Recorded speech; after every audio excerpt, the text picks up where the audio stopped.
Welcome, Dungeon Hackers. Today we're doing a little bit of a different video, and this I think may become a series of videos. And it has a little more to do with world building than we usually do. Often when we are running our campaigns, we think of the villages that the players go to as simple medieval villages like we had here on Earth hundreds of years ago. But that isn't what villages in Dungeons and Dragons would actually be like.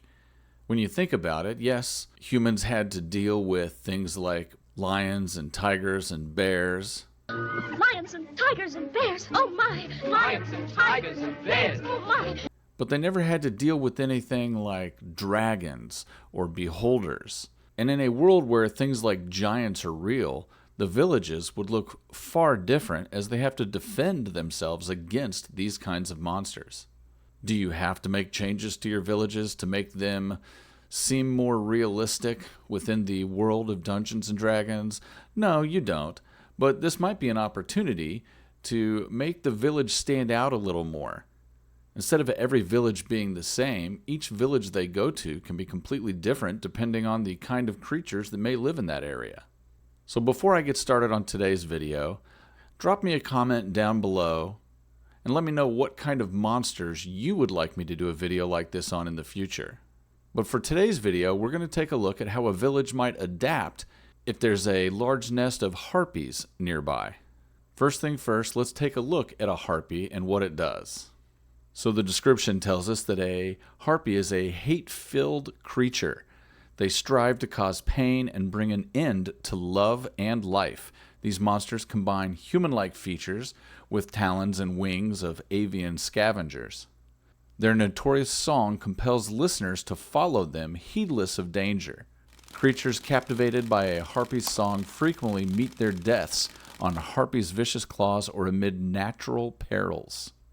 So harpies have an AC of 11 and 38 hit points and a speed of 20. They're not super mobile on the ground, but they have a fly speed of 40. As flying predators, that's something that a village would have to take into account. Here on Earth, we don't have a lot of flying predators that we as humans really have to deal with. They do have a claw attack, but their signature ability is their luring song. The harpy sings a magical melody which lasts until the harpy's concentration ends on it. It affects each humanoid and giant in a 300-foot emanation originating from the harpy when the song starts. If they fail, the target has the charmed condition until the song ends and repeats the save at the end of each of its turns. While charmed, the target has the incapacitated condition and ignores the luring song of other harpies. If the target is more than 5 feet from the harpy, the target moves on its turn towards the harpy by the most direct route, trying to get within 5 feet of the harpy. It doesn't avoid opportunity attacks. However, before moving into damaging terrain, such as lava or a pit, and whenever it takes damage from a source other than the harpy, the target repeats the save. Once it succeeds, it's immune to that specific harpy's song for 24 hours. Now this is the 2024 version of the harpy. However, there is a slight change that is kind of important from the 2014 version. In 2014, it said that the harpy sings a magical melody. Every humanoid and giant within 300 feet of the harpy that can hear the song must succeed on the wisdom saving throw. Being able to hear the song was removed in the 2024 version. I, however, as a dungeon master, would probably say you still need to be able to hear the song in order to be affected by it. So what are some of the things that humans might do to protect themselves? Well, let's take a look at architecture first. If a harpy or a group of harpies fly in over the top of your village and start singing to try to make people come towards them, people might jump out of windows because that's the shortest route. So I think that a town would have small windows, maybe with bars or locked shutters, so that people can't easily leap out of windows on their way to the harpies. Some important buildings may have no windows at all, and certainly any kind of soundproofing that the village can do would help as well. So special places like churches and things like that may have an enormous amount of soundproofing built into the walls in order to make it a safe place for the citizens to hide from the harpies when there's an attack. I also envision very narrow roadways between the buildings so that the Harpies can't get in and attack nearly as well. And maybe even some sort of netting or pergola across at the rooftops so that the Harpies can't get down to the ground level to even get to anybody. Maybe they can affect some people with their song, but nobody can get to them and they can't get to the people. This can make for an interesting way for the party to come into town, and you describe them, the narrow roadways, very congested with people, with nets over top of their heads, perhaps with vines and fruits, grapes, things like that growing on them. And now you've automatically made the town a little more memorable than just your standard village. What kind of social or cultural adaptations might they have? Well, I envision the city having some sort of a city watch, like many villages do, except this city watch has access to large, loud bells. So when the Harpies begin to attack, they may sound the bells to let everybody know that the Harpies are on the way and people can seek shelter. But also, if the bells are loud enough, it may drown out the Harpies' song and they won't be able to hear the Harpies over the deafening sound of the bells.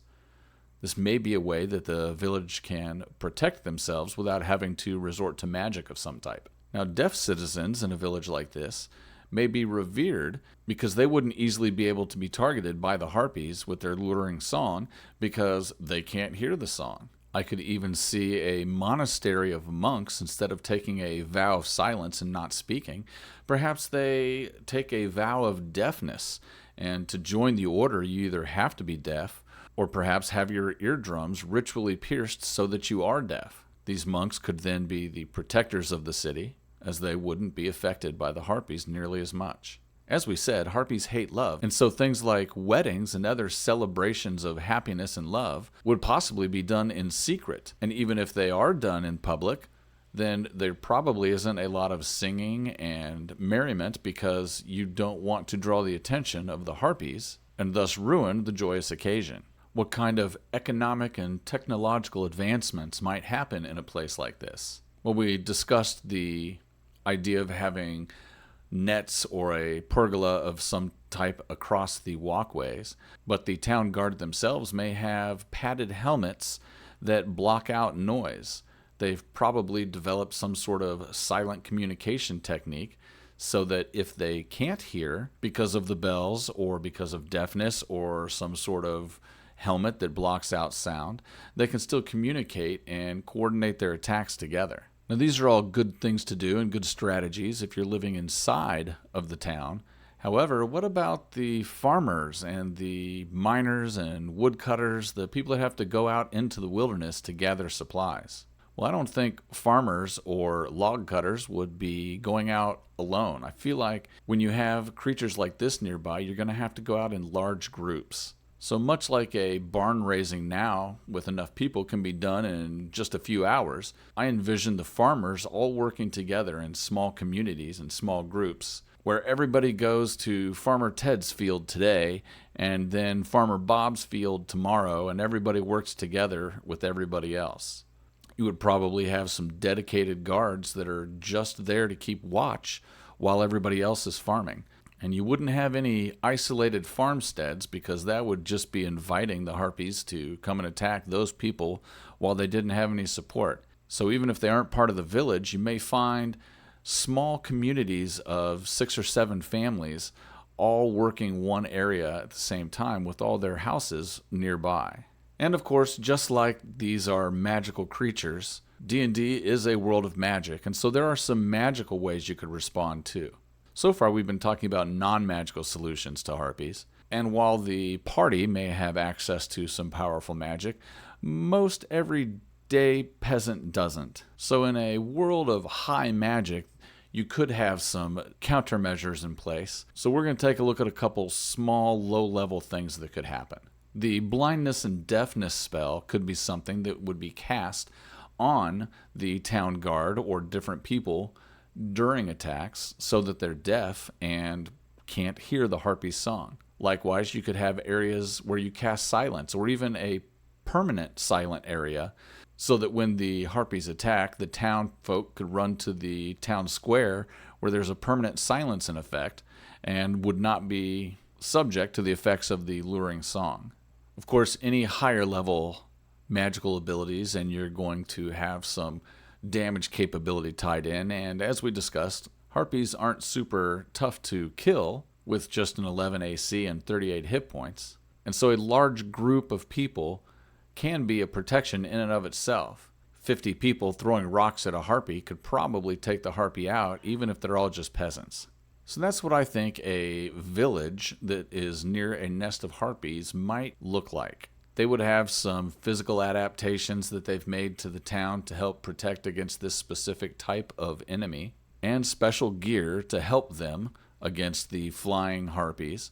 And their culture would probably be a little different as well. And all of these really add a lot of flavor to the non-combat time of your Dungeons & Dragons campaign. Being in a city where everybody speaks in hushed tones, festivals happen in near silence, and even the roadways are crowded and covered so that very little light really gets in, can really add a lot of flavor to your standard shopping session. If you found this video useful, please give me a thumbs up and maybe share this with your dungeon master or your players and see what they think about adding this kind of flavor to your campaigns. And don't forget to subscribe so that when we add more videos like this, you can be notified and check it out. And just like you can hack your cities, you can also hack the dungeons.